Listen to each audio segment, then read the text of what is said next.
जालना जिल्हाधिकारी पदावर नियुक्ती देण्यात आलेल्या श्रीमती आशिमा मित्तल यांनी शुक्रवार दिनांक 1 ऑगस्ट 2025 रोजी आपला पदभार स्वीकारला। त्या नाशिक जिल्हा परिषदेच्या मुख्य कार्यकारी अधिकारी म्हणून कार्यरत होत्या। नाशिक येथे जिल्हा परिषदेच्या मुख्य कार्यकारी म्हणून काम करत असताना श्रीमती मित्तल यांनी शिक्षण क्षेत्रात उल्लेखनीय कामगिरी बजावली आहे। मूळच्या राजस्थान राज्यातील जयपूर येथील रहिवासी असलेल्या जिल्हाधिकारी श्रीमती आशिमा मित्तल यांनी IIT मुंबई येथून बीटेक सिव्हिल इंजिनिअरिंग केली असून यामध्ये त्यांना शंकर दयाल शर्मा सुवर्ण पदक प्राप्त झाले आहे। त्यांनी या क्षेत्रातही काम केले आहे।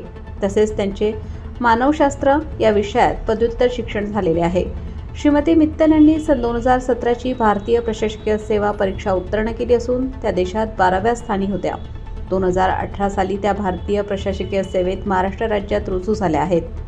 यापूर्वी त्यांनी नाशिक जिल्हा परिषदेच्या मुख्य कार्यकारी अधिकारी आणि पालघर जिल्ह्यातील डहाणू येथे ITDPच्या प्रकल्प अधिकारी म्हणून काम केले आहे। तसेच अहिल्यानगर येथे प्रशिक्षणार्थी जिल्हाधिकारी म्हणून कामकाज पाहिले आहे।